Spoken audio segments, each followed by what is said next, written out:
اب یہ تو والدین ہیں بندے کے جب فوت ہو جاتے ہیں تو ان کے لیے بخشش کی دعا ہے۔ میرے آقا صلی اللہ علیہ وسلم کی بارگاہ میں ایک صحابی آئے، دو بھائی تھے، روایت مشہور ہے میں توجہ دلانا چاہتا ہوں۔ دو بھائی تھے، والد ان کا یہودی تھا، مر گیا جب تو ایک مرنے سے پہلے اس نے اپنے دونوں بیٹوں کو یہ وصیت کی کہ میرے مرنے کے بعد 100 غلام میرے لیے آزاد کرنا۔ کتنے غلام آزاد کرنا؟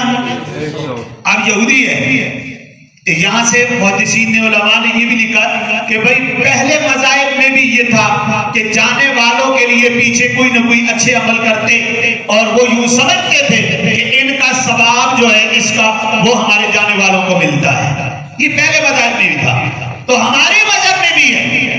پیارے آقا صلی اللہ علیہ وآلہ وسلم نے بھی یہ سبب عطا فرمایا، مگر اس کے لیے کیا ہے کہ دو بھائی تھے، ان کو وصیت کی باپ نے، باپ یہودی تھا، میرے مرنے کے بعد 100 غلام میرے بعد آزاد کرنا میرے لیے تاکہ مجھے فائدہ ہو۔ تو ایک بھائی اس وقت مسلمان نہیں ہوئے تھے، وہ یہودی تھے، انہوں نے 50 غلام آزاد کر دیے جب وہ مر گیا۔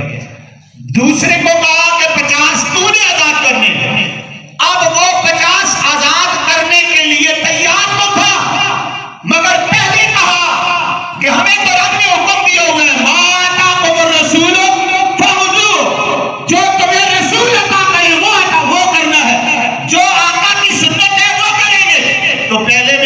بارگاہ میں جاؤں گا۔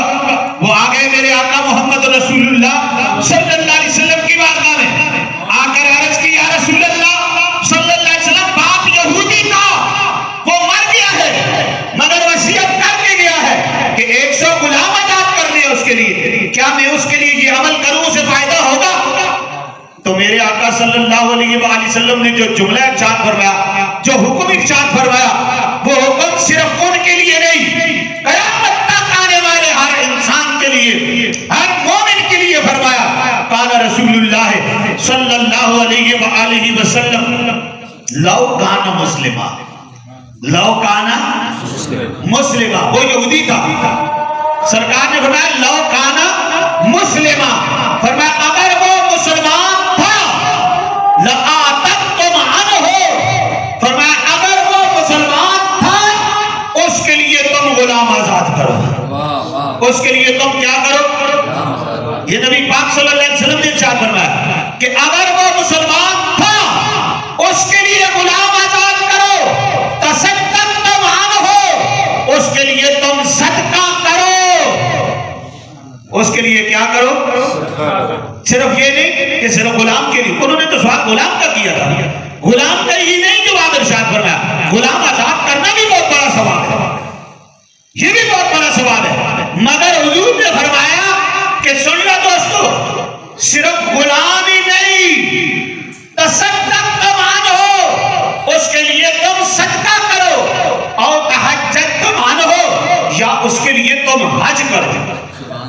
یہ اعمال ہے یا نہیں؟ یہ کام ہے یا نہیں ہے؟ یہ جو ہم صدقہ بطور طعام ابھی کھانا اہتمام ہمارے بھائی نے، اختر بھائی نے کیا ہوا ہے، تو یہ جو کیا ہوا ہے یہ کیوں کیا ہوا ہے؟ یہ بطور صدقہ کے کیا ہوا ہے تاکہ ان کو ثواب پہنچے، اپنی والدہ کو، والد کو، اپنے بزرگوں کو، یہ ثواب کے لیے۔ تو میرے آقا صلی اللہ علیہ وآلہ وسلم نے فرمایا کہ اے سوال کرنے والے سن لے، اگر وہ مسلمان تھا تو مسلمان کے لیے تم صدقہ کرو، مسلمان کے لیے تم غلام آزاد کرو، مسلمان کے لیے تم حج کرو، بلغہ ذالک، اس کا ثواب اللہ اسے عطا فرمائے گا، اس کا ثواب اللہ تعالیٰ اسے۔